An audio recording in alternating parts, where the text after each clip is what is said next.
आज की अगली बड़ी खबर है कि अगर आपका बच्चा मोबाइल खेलता है, ऐसा हो नहीं सकता, बच्चों के हाथ में मोबाइल हर वक्त होता है। अगर आपके बच्चे के हाथ में मोबाइल है और गेम खेलता है तो ये खबर आपके लिए। मोबाइल गेम के लिए एक बच्चे ने इस मां की हत्या कर दी। ये मां की तस्वीर है, इस मां को गोलियों से भून दिया। ये देख रहे हैं, ये है वो गेम। अगर बच्चे दिन भर खेल रहे हैं तो क्या क्या हो सकता है ये आपको बताऊंगा, लेकिन इस गेम की जिद ने, मां ने सिर्फ डांटा था कि गेम मत खेलो। मां ने कहा था ज्यादा गेम खेल रहे हो, और बच्चे को इस कदर गुस्सा आया कि बच्चे ने मां को मार डाला। अगली तस्वीर दिखाई, ये है बच्चे की मां।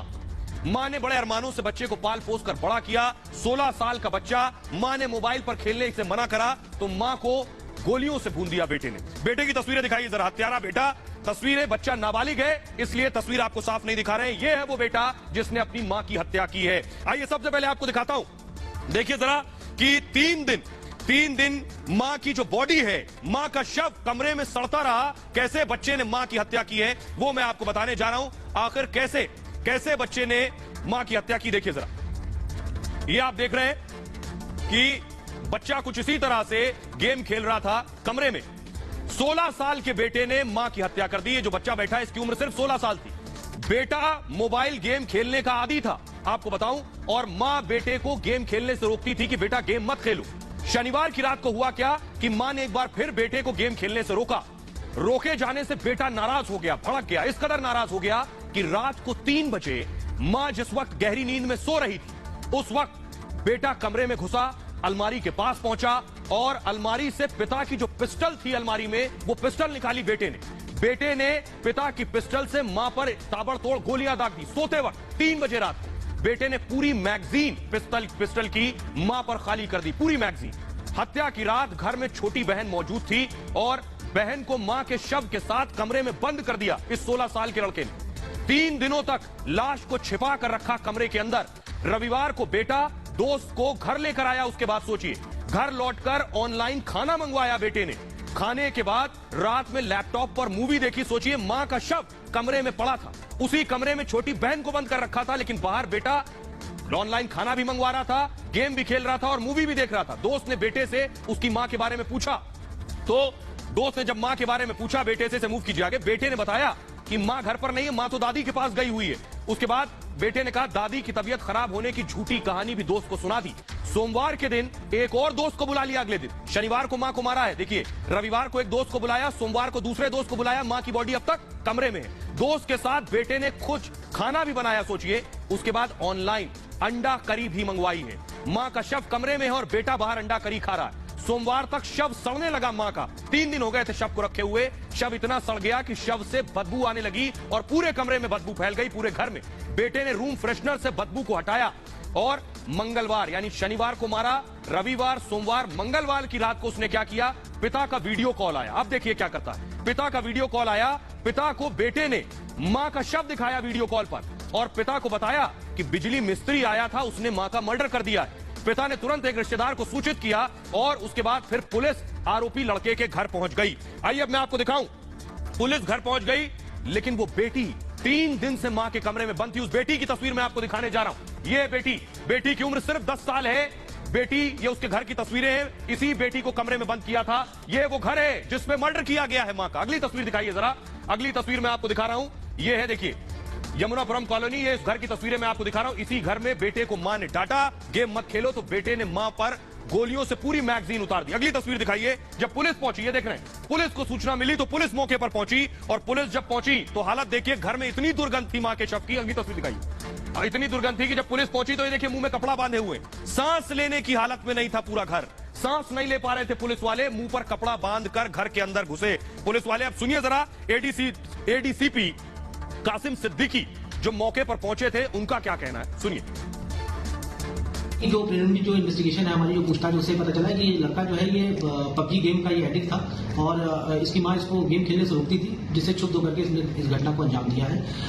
इसने अपने फादर की लाइसेंसी पिस्टल थी जिससे इस घटना को अंजाम दिया है। सैटरडे और संडे नाइट को लगभग 3 बजे के आसपास इसने इस घटना को अंजाम दिया। पुलिस को गुमराह करने के लिए क्या कहानी बताई थी? इसने बताया कि एक बिजली वाला है जो कि घर में आता है और इस घटना को अंजाम देता है। बट जब बिजली वाले के बारे में जब डिटेल पूछा गया तो ये टोटली फेक स्टोरी थी, काल्पनिक स्टोरी थी। अभी वो बच्चा क्या पकड़ गया है हिरासत में? उसको हम लोगों ने हिरासत में ले लिया है। पूछताछ आगे की वैधानिक कार्रवाई की जा रही है। तो आप एसीपी कासिम आबिदी को सुन रहे थे। आइए अब आपको बताता हूं आखिर कि एक गेम ने कैसे एक हंसते खेलते परिवार को उजाड़ दिया। पिता नवनीत नाम है उनका, सेना में जूनियर कमीशन अफसर है पिता पश्चिम बंगाल के आसनसोल में इस वक्त तैनात थे जब पत्नी की हत्या हुई। मां साधना की उम्र 40 साल थी और आरोपी लड़के की उम्र 16 साल थी। छोटी बहन है 10 साल जिसकी उम्र है छोटी बहन की। मूल रूप से परिवार वाराणसी का रहने वाला है और फिलहाल लखनऊ में रहता है परिवार। आपको बताऊं पीजीआई इलाके की यमुनापुरम कॉलोनी में घर है इनका। लेकिन एक हंसता खेलता परिवार कैसे मोबाइल गेम से उजड़ गया। लेकिन सिर्फ एक परिवार नहीं है, अगली तस्वीर दिखाने जा रहा हूं। लूडो गेम से कैसे एक शख्स ने खुदकुशी कर ली। यह है लूडो गेम।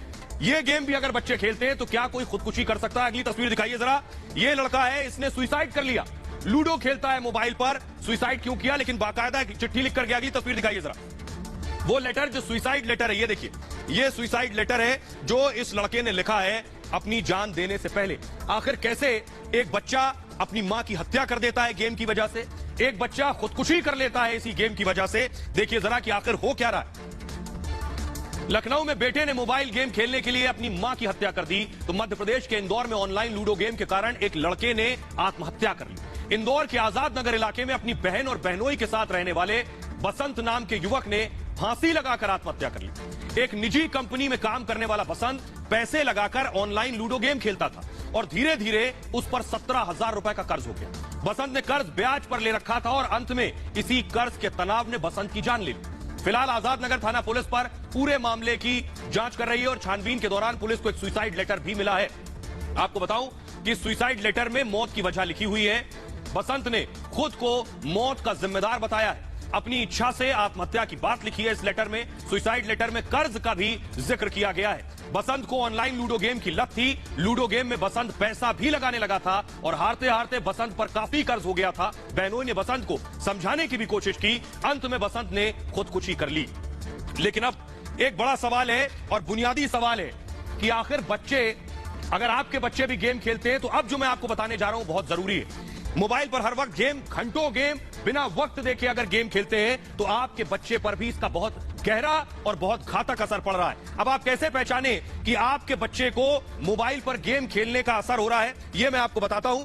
क्या असर हो रहा है ये ध्यान से देखिए जरा। अगर आपका बच्चा ऐसी कुछ हरकत कर रहा है तो आप समझ लीजिए आपके बच्चे की तबीयत ठीक नहीं है। ये मैं क्यों कह रहा हूं, देखिए जरा। मोबाइल अब हमारी जरूरत नहीं है, दरअसल मजबूरी बन चुका है। पहली बात, ज्यादातर भारतीय रोजाना इंटरनेट पर वक्त बिताते हैं और सबसे ज्यादा वक्त बिताते हैं। इंटरनेट का इस्तेमाल गेम के लिए भी खूब हो रहा है और मोबाइल उपभोक्ता को गेम की इस वक्त लत लग गई, एडिक्शन हो गया है। मोबाइल पर गेम की लत एक नशे की तरह होती है। जैसे कोई आदमी नशा करता है उसी तरह इस मोबाइल और गेम का भी नशा होता है। ये किस उम्र में है? 11 साल से 18 साल के बच्चे इसका सबसे ज्यादा शिकार हो रहे हैं। एक बात, बच्चों के मानसिक विकास पर भी इसका असर हो रहा है, यानी उसका डेवलपमेंट, दिमाग का सबसे ज्यादा प्रभावित हो रहा है। गेम खेलने से रोकने पर बच्चा क्या करता है, कह रहा है उसे घबराहट हो रही है, उससे मोबाइल छीन लीजिए और गेम मत खेलने दीजिए, तो वो आपको घबराहट की शिकायत करेगा कि जैसे पता नहीं उससे क्या छीन लिया गया हो, जैसे एक नशे के आदी शख्स के साथ होता है। बच्चे अक्सर नींद में भी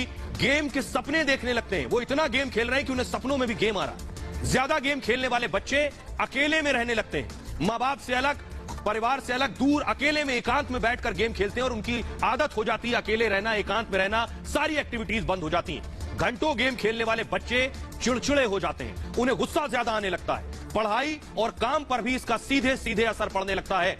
कई बार आत्मघाती और हत्यारे भी बन जाते हैं बच्चे, जो नजीर आज आपने देखी। लेकिन अब सवाल यह है कि आखिर आपको क्या करना है, आपको अपने बच्चे की इस लत को कैसे छुड़ाना है, यह सबसे इंपॉर्टेंट है और यह आसानी से नहीं छूटेगी। बहुत सतर्कता के साथ और ध्यान से देखिए जरा। मोबाइल गेमिंग को लेकर सबसे पहले आपको बहुत सतर्क रहने की जरूरत है। ध्यान दें कि बच्चा कौन सा गेम खेलता है, इस पर जरूर नजर रखें। हिंसक गेम, अगर बच्चा हिंसक गेम खेल रहा है तो वो हिंसक बन जाएगा। वो गेम उसको हिंसक बना देगा, उसके व्यवहार में, उसके जवाब में वो हिंसक हो जाएगा। बच्चों की जिद के बावजूद मोबाइल में गेम ना रखें, कोशिश करें मोबाइल में गेम डाउनलोड ना करने दें। मोबाइल में चाइल्ड लॉक का फीचर होता है, उसे इस्तेमाल करें। बच्चे का व्यवहार अगर बदल गया है अचानक तो सतर्क रहें, सबसे ज्यादा जरूरी है। बच्चों को डांट कर नहीं, सबसे इंपॉर्टेंट ये, उन्हें डांटे नहीं, उन्हें समझाएं। जरूरी पड़ने पर अगर हाथ से बात निकल चुकी है तो मनोचिकित्सक की सलाह जरूर लें कि ये आदत कैसे छुड़वाएं। ये बड़ी चीज है। आइए मैं आपको सुनवाता हूं खुद एक डॉक्टर को सुनिए, डॉक्टर निमेश देसाई, जो कि पूर्व डायरेक्टर है IHBS के, उन्हें सुनिए वो क्या कह रहे हैं और आपके लिए बहुत जरूरी जानकारी दे रहे हैं। वैज्ञानिक रूप से समाज विज्ञान और मनोविज्ञान के नजरिए से देखें तो कुछ हद तक व्यवहारिक एबनॉर्मलिटीज हर बच्चे में देखी जाएगी, टेक्नोलॉजी से संबंधित, अकेलेपन से संबंधित या मानसिक परेशानी से संबंधित। ज्यादातर बच्चों को सिर्फ सपोर्टिव काउंसलिंग चाहिए, मदद चाहिए घर वालों से, माता पिता से और नेबरहुड से, मोहल्ले के लोगों से। मुझे अभी भी लगता है कि हमारे समाज में और दक्षिण एशिया में ये वाकये अभी भी बहुत कम हो रहे हैं, ये अच्छी बात है। तो हमें हर स्तर पे कुछ विचार करके मैकेनिज्म्स ऐसे बनाने पड़ेंगे कि हमारी हालत उन देशों जैसी ना हो जाए। जो कुछ बच्चे यंग एज में 4, 5, 6, 10 साल की उम्र में अगर हिंसा की वृत्ति दिखाते हैं और ये इंडिकेटर्स मिल जाते हैं, अगर बच्चा घर के पेट्स के साथ, सड़क के कुत्तों के साथ, एक दूसरे के साथ, बच्चों के साथ अगर बहुत वायलेंस प्रोन बिहेवियर दिखाता है और हिंसात्मक प्रवृत्ति दिखाता है तो उनको मॉनिटर अलग करना पड़ेगा, क्योंकि उसमें संभव है कि साइकोपैथी या जुवेनाइल क्रिमिनल प्रॉब्लम्स हो। लेकिन ये बच्चे अभी भी कम हैं। ज्यादातर बच्चों को सिर्फ गाइडेड सपोर्टिव काउंसलिंग चाहिए कि उनको मदद कर दी जाए कि टेक्नोलॉजी का सही इस्तेमाल हो, जो पढ़ने के लिए, जो जानकारी के लिए जरूरी है, और अतिरेक ना हो। और अब देखिए जरा, इस मोबाइल ने कब कब जान ली है। पहली बार जान नहीं ली है मोबाइल गेम ने। 22 अप्रैल 2022 रायगढ़ में 19 साल के लड़के ने आत्महत्या कर ली। लड़के को गेम खेलने से दरअसल रोका था मां बाप ने और उसने सुसाइड कर लिया। 11 अक्टूबर 2021 महाराष्ट्र में जामनेर में 12वीं के छात्र ने खुदकुशी कर ली। 3 जुलाई 2020 बुलंदशहर में 11वीं के छात्र ने खुदकुशी कर ली। 3 जुलाई 2020 डिप्रेशन में खुद को उसने गोली मार ली। सोचिए जरा। 26 जून 2020 महाराष्ट्र के यवतमाल में सुसाइड कर लिया एक ने। गेम टास्क पूरा ना होने पर यह सुसाइड किया गया। 12 जनवरी 2020 मथुरा में 19 साल के लड़के ने खुदकुशी कर ली। मां ने बेटे को गेम खेलने से सिर्फ रोका था। सोचिए। 30 जून 2019 महाराष्ट्र के भिवंडी में आत्महत्या कर ली और 30 जून 2019 को 15 साल के लड़के ने भाई की हत्या कर दी। सोचिए जरा। और गेम खेलने से रोका था भाई ने। 3 अप्रैल 2019 हैदराबाद में 10वीं के छात्र ने खुदकुशी कर ली। सोचिए। और भारत में अब देखिए बाजार कितना बड़ा है, क्यों बढ़ रहा है उसके पीछे वजह। भारत में करीब हर घर में मोबाइल फोन है, हर घर में। 2021 में भारतीयों ने 70 करोड़ घंटे मोबाइल पर बिताए हैं। एक साल में 70 करोड़ घंटे। भारत में मोबाइल गेम का बाजार और ज्यादा तेजी से बढ़ रहा है। इस वक्त 12,500 करोड़ रुपए का बाजार है। 12,500 करोड़। 2019-20 में गेम के बाजार में 40% उछाल आया। सोचिए 40% उछाल है। कोरोना काल में मोबाइल गेम का बाजार और ज्यादा बढ़ गया है। 2025 तक मोबाइल गेम बाजार और ज्यादा बढ़ जाएगा। बाजार का आकार 37,000 करोड़ रुपए हो सकता है। और चीन के बाद भारत मोबाइल गेम का सबसे बड़ा उपभोक्ता है। गेमिंग इंडस्ट्री की 86% कमाई मोबाइल गेम से होती है और यही वजह है कि कम नहीं हो रहा है और ज्यादा बढ़ रहा है। आइए खबरों में आगे बढ़ते हैं और आज की एक और बड़ी खबर है। अगली बड़ी खबर है कानपुर पर एक्शन में भड़काऊ गैंग फिर से एक्टिव हो गया, फिर से एक्शन में आ गया है। कानपुर में जो पत्थरबाजी हुई, इस पत्थरबाजी पर योगी सरकार कार्रवाई कर रही है और योगी सरकार की कार्रवाई जिनके गले नहीं उतर रही है, जो इसमें भी मजहबी चश्मा लगाए हैं, उन्होंने भड़काऊ सियासत शुरू कर दी है। और इसमें सबसे पहले नाम आता है असदुद्दीन ओवैसी का। ओवैसी भड़का रहे हैं, मौलाना तौकीर रजा भड़का रहे हैं। क्या कह रहे हैं इस कार्रवाई पर, इसमें भी उन्हें धर्म नजर आ रहा है। कैसे धर्म के चश्मे से इस कार्रवाई को वो देख रहे हैं, देखिए जरा। ये आपके सामने ग्राफिक्स आ गया। ओवैसी कह रहे हैं कानपुर में एक तरफा कार्रवाई हो रही। ओवैसी कह रहे हैं पत्थरबाजी दोनों तरफ से होती है। उनका कहना है एक ही पक्ष को बार बार दिखाया जा रहा है। वो कह रहे हैं उत्तर प्रदेश के मुसलमान परेशान हैं।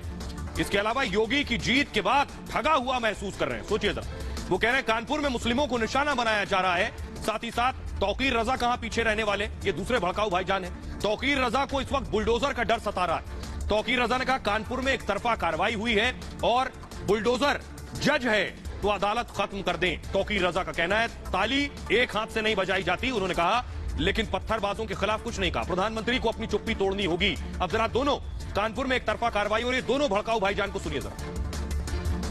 कानपुर में गड़बड़ हुई, मगर हर टीवी चैनल पर दिखाया जा रहा है ये मुसलमान पत्थर फेंका, मुसलमान पत्थर फेंका। अरे जब पत्थर फेंकता है तो दो तरफ से पत्थर फेंके जाते और पुलिस का काम यह है कि जो पत्थर फेंकता उसको उठाओ आप। मगर यहां पर नहीं, यही लोग किए, यही किए, यही पत्थर फेंके, पेट्रोल बम बनाए, व्हाट्सएप ग्रुप बनाए। याद रखो ये कहानी बहुत पुरानी हो चुकी है। इस कहानी को बदलो। तुम 40 साल से सिर्फ यही कहानी नहीं मुसलमानी फेंका, मुसलमानी किया, तो क्या सबके दूसरे दूध के धुले हुए?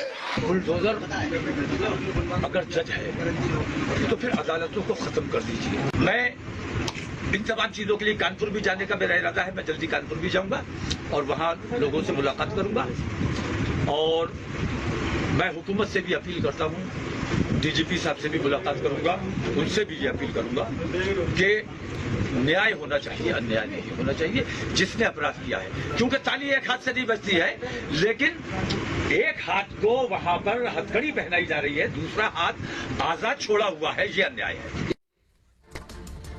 इन्हें कार्रवाई में भी मजहब नजर आता है। इनका कहना एक तरफा कार्रवाई हो रही है। तो मैं आपको दिखाता हूं उत्तर प्रदेश में कानपुर में यह बीजेपी नेता, इनकी गिरफ्तारी हुई। हर्षित श्रीवास्तव नाम है। हर्षित की गिरफ्तारी हुई है एक भड़काऊ पोस्ट करने को लेकर। तो कार्रवाई एक तरफा नहीं, कार्रवाई हर उस जगह हो रही है जो भड़का रहा है, जो पत्थर चला रहा है। लेकिन जिन्होंने मजहबी चश्मा लगा रखा है उन्हें सिर्फ एक तरफ ही नजर आता है। बहरहाल अब बात मास्टरमाइंड की करते हैं। मास्टरमाइंड हयात जफर को आज कोर्ट में पेश किया गया रिमांड के लिए। तस्वीरें मैं आपको दिखा रहा हूं। हयात जफर का इंटरनेशनल साजिश का एक कनेक्शन सामने आ रहा है। क्या इस हिंसा के लिए, योगी के राज्य में हिंसा के लिए, कानपुर में हिंसा के लिए एक अंतर्राष्ट्रीय साजिश रची गई? किस तरह से कानपुर को दहलाया जाए, लोगों को भड़काया जाए? क्या इसके पीछे गहरी साजिश है? देखिए जरा, ये आप देख रहे हैं मास्टरमाइंड हयात की कस्टडी पर आज सुनवाई हुई और तकनीकी कमी के चलते बहस पूरी नहीं हो सकी। दरअसल पुलिस कस्टडी पर अब कल फैसला आ सकता है। कोर्ट ने जेल में पूछताछ की अर्जी फिलहाल ठुकरा दी है क्योंकि हयात 14 दिन के लिए न्यायिक हिरासत में यानी जेल में है, रिमांड नहीं है। पुलिस चाहती थी रिमांड, पूछताछ करना, इसलिए पुलिस कह रही थी मुझे जेल जाने दीजिए, जेल में इससे पूछताछ कर लेंगे, उसे ठुकरा दिया है। हिंसा का इंटरनेशनल कनेक्शन भी सामने आ गया है। आरोपी हयात के खाते में विदेशी फंडिंग हुई है। बेगुनाह लोगों को, जो बहुत से लोग जिन्हें पता भी नहीं होगा इस हिंसा के पीछे कोई इंटरनेशनल हाथ है, वो भी हकीकत ये है, उन्हें जब ये पता चलेगा इंटरनेशनल फंडिंग भी हुई है तब वो चौंक जाएंगे। कानपुर में 2019 में बाकायदा एक खाता खोला गया जिसकी तफ्तीश फिलहाल पुलिस कर रही है। आइए अगली खबर यह है, क्या इस पूरे खेल में पीएफआई की फंडिंग भी है? पीएफआई है popular front of India. PFI का नाम आपने कई बार सुना, लेकिन ये पीएफआई फंडिंग की जो बात सामने आ रही है ये बता रहा है इसके पीछे गहरी साजिश है। साजिश ये, कानपुर हिंसा में पीएफआई की साजिश के तार जुड़े हैं। आखिर पीएफआई का कनेक्शन क्या है? पुलिस ने पीएफआई के 5 सदस्यों की पहचान की है, 5 ऐसे चेहरे। अब तक गिरफ्तार 3 आरोपियों का संबंध पीएफआई के साथ है। मास्टरमाइंड हयात हाशमी का पीएफआई के साथ लिंक है। कई संदिग्धों से पूछताछ फिलहाल जारी है और पीएफआई ने 3 जून को नागालैंड में बंद बुलाया था। बाकायदा कानपुर में भी 3 जून को बंद बुलाया गया था और ताबड़तोड़ एक्शन के बाद पीएफआई की बौखलाहट और ज्यादा बढ़ गई है। पीएफआई ने पुलिस की जांच पर भी अब सवाल उठा दिए। कानपुर में एक तरफा कार्रवाई का आरोप लगाया है पीएफआई ने कि एक तरफा कार्रवाई हो रही है, लेकिन अब जांच जब पीएफआई के दामन तक पहुंची तो कार्रवाई एक तरफा लगने लगी। बहरहाल खबरों में आगे बढ़ते हैं और आज की एक और बड़ी खबर है मूसेवाला से जुड़ी हुई। अब नहीं बचेगा मूसेवाला का हत्यारा। मूसेवाला की हत्या 29 तारीख को हुई, उसके बाद से पुलिस का इन्वेस्टिगेशन लगातार जारी है। आज पुलिस ने एक ज्वाइंट पीसी की प्रेस कॉन्फ्रेंस की है। अगली तस्वीर दिखाइए, वो जो आप देख रहे हैं, ये पुलिस ने आज जो प्रेस कॉन्फ्रेंस की इसमें बड़ा खुलासा किया है। जिस शख्स को पुलिस ने पकड़ा है उसका बड़ा रोल है मूसेवाला की हत्या में। अगली तस्वीर दिखाइए जरा, यह है सौरभ। पुणे से सौरभ को गिरफ्तार किया गया है। सौरभ का बहुत बड़ा रोल है, ये पुलिस ने बताया। लेकिन आइए आपको बताऊं अब तक कितनी गिरफ्तारियां हुई हैं और सौरभ की गिरफ्तारी के बाद क्या मूसेवाला के जो पूरे मास्टरमाइंड है वो सामने आ जाएंगे, किसने ये साजिश रची। देखिए जरा, ये मूसेवाला हत्याकांड पर ये सबसे बड़ा खुलासा है। बड़ी प्रेस कॉन्फ्रेंस हुई, आपको सुनाऊंगा क्या कहा पुलिस ने। लॉरेंस बिश्नोई हत्या का मास्टरमाइंड है, ये एक बात साफ हो गई। मूसेवाला केस में पुणे से ये बड़ी गिरफ्तारी हुई है। सौरभ महाकाल को गिरफ्तार किया गया इस मामले में। अब तक सौरभ का सहयोगी मर्डर में शामिल है बताया जा रहा है। दिल्ली पुलिस का ये बड़ा खुलासा सामने आया है और मूसेवाला के मर्डर की साजिश रची गई। बाकायदा मूसेवाला मर्डर में 5 शूटरों की पहचान और हो गई है। शूटर के सहयोगियों को गिरफ्तार कर लिया गया है जिन्होंने साथ दिया। अन्य आरोपियों की जल्द गिरफ्तारी होगी। आइए सुनवाते हैं आपको। अब जरा सुनिए एचडीएस धालीवाल जो कि स्पेशल सेल से, वो क्या कह रहे हैं, सुनिए जरा। ये सौरभ महाकाल शूटिंग में शामिल नहीं था। जो एक शूटर है उसके ये काफ़ी क्लोज कांटेक्ट में था, उसके साथ इसने मिलके इंसिडेंट किए हैं, उसके साथ ये एक बड़े सीरियस केस में भी शामिल है और लॉरेंस के कहने पे इसने शूटिंग्स करी हैं। इस केस का बेसिकली जो आप इस टाइम पे जानना चाहते हैं ये नहीं बता सकते। हम ये बता सकते हैं कि he is the mastermind behind the killing. कैसे किया वो we will not be able to share. अब सवाल यह है, इस पूरे हत्याकांड में आखिर मूसेवाला की हत्या में गोल्डी बराड़ का रोल क्या है? गोल्डी बराड़ जो कि फिलहाल कनाडा में है, गोल्डी बराड़ ये है जिसने बाकायदा खुद पोस्ट लिखकर यह कहा कि मूसेवाला की हत्या उसने करवाई है। अब कोशिश यह है कि गोल्डी बराड़ जो कनाडा में मौजूद है, इसे कनाडा से भारत लेकर आया जाए। क्या तैयारी है इसके लिए, यह आपको बताता हूं। देखिए जरा, गोल्डी बराड़ के खिलाफ रेड कॉर्नर नोटिस जारी करने की मांग हो रही है। पंजाब पुलिस ने नोटिस जारी करने की मांग की है। गोल्डी ने हत्या की जिम्मेदारी ली मूसेवाला की। कनाडा में रहता है ये गैंगस्टर गोल्डी और जनवरी से हत्या की साजिश रच रहा था। जनवरी से साजिश रच रहा था। सोचिए, हरियाणा से 2 शार्प शूटर बाकायदा इसने भेजे। हत्या के 1.5 घंटे बाद इसने जिम्मेदारी भी ले ली थी। गोल्डी बराड़ ने ही हथियार मुहैया कराए थे। खबर यह है रूसी AN 94 शूटरों को भेजी थी इस गोल्डी ने। हत्या में 4 तरह के हथियारों का इस्तेमाल किया गया था। आइए, लेकिन अब मूसेवाला के अंतिम अरदास की मैं तस्वीरें आपको दिखाने जा रहा हूं। पुलिस एक्शन ले रही है हत्यारों के खिलाफ। मूसेवाला को अंतिम अरदास दिया गया। ये वो तस्वीरें आप देख रहे हैं। ये मूसेवाला के पिता को आप सुन रहे हैं। पिता पहली बार बोले हैं, अब तक सिर्फ पिता को आपने देखा होगा उस दिन जिस दिन मूसेवाला का अंतिम संस्कार हो रहा था। पिता की आंखों में आंसू थे। पिता किस तरह से जो लोग वहां आए थे उनका शुक्रिया अदा कर रहे थे, उस स्थिति में भी अपनी पगड़ी उतारकर। सुनिए जरा, ये अब आपको सुनवाता हूं जरा मूसेवाला के पिता क्या कह रहे हैं। एक पिता को अभी भी यकीन नहीं है कि उनका बेटा, उनका लाल अब इस दुनिया में नहीं। सुनिए। ਇੱਥੋਂ ਤੱਕ ਲੈ ਕੇ ਆਇਆ, ਕਦੇ ਜੇਬ ਖਰਚ ਵੀ ਇਸ ਬੱਚੇ ਨੂੰ ਪੂਰਾ ਨਹੀਂ ਮਿਲਿਆ ਸੀ, ਪਰ ਇਹਨੇ ਆਪਣੀ ਮਿਹਨਤ ਸਦਕਾ +2 ਕੀਤੀ ਨਾਨ ਮੈਡੀਕਲ ਦੇ ਨਾਲ। ਉਸ ਤੋਂ ਬਾਅਦ ਗ੍ਰੈਜੂਏਸ਼ਨ ਕਰਨ ਵਾਸਤੇ ਲੁਧਿਆਣਾ ਗੁਰੂ ਨਾਨਕ ਇੰਜੀਨੀਅਰਿੰਗ ਕਾਲਜ ਚਲਾ ਗਿਆ। ਉਪਰੰਤ ਆਈਲੈਟਸ ਕਰਕੇ ਬਾਹਰ ਚਲਾ ਗਿਆ। ਵੀਰੋ ਸਾਰੀ ਡਿਗਰੀ ਕਰਨ ਉਪਰੰਤ ਵੀ ਇਸਨੇ ਮੈਨੂੰ ਕਦੇ ਵੀ ਤੰਗ ਨਹੀਂ ਕੀਤਾ। ਜਿਹੜਾ ਵੀ ਜੇਬ ਖਰਚ ਮਾੜੇ ਮੋਟੇ ਗਾਣੇ ਲਿਖ ਲੈਂਦਾ, ਜਦੋਂ ਕੋਈ ਜੇਬ ਖਰਚਾ ਮੁੱਕਦਾ ਇੱਕ ਦਾ ਗਾਣਾ ਸੇਲ ਕਰਤਾ ਤੇ ਆਪਦਾ ਟੈਲੈਂਟ ਪਾਇਆ। ਇਸੇ ਤਰ੍ਹਾਂ ਹੀ ਬੁਲੰਦੀਆਂ ਤੇ ਪਹੁੰਚ ਤੱਕ ਵੀ ਇਸ ਬੱਚੇ ਨੇ ਕਦੇ ਵੀ ਆਪਣੀ ਜੇਬ ਦੇ ਵਿੱਚ ਪਰਸ ਨਹੀਂ ਰੱਖਿਆ ਤੇ ਜਦੋਂ ਵੀ ਕੋਈ 1000 ਦੀ ਲੋੜ ਹੈ, 2000 ਦੀ ਲੋੜ ਹੈ, ਪਾਪਾ ਦਿਓ ਪੈਸੇ, ਪਾਪਾ ਦਿਓ ਪੈਸੇ। ਮਿਲ ਇੰਨੀ ਨਿਮਰਤਾ, ਇੰਨਾ ਪਿਆਰ ਮੈਂ ਕਹਿੰਦਾ ਜਿੰਨਾ ਸਾਡੇ ਹਿੱਸੇ ਆਇਆ शायद ज्यादा करके जल्दी मुक गया, मैं महसूस करता हूँ। तो पुलिस फिलहाल एक्शन में है। मूसेवाला के हत्यारों तक पहुंचने में जो फैन था केकड़ा, वो पुलिस की गिरफ्त में है। पुलिस उससे लगातार सवाल कर रही है और संभव है जल्द ही वो सारे हत्यारे सामने होंगे। बहरहाल ये भारत की बात है में इतना ही। आप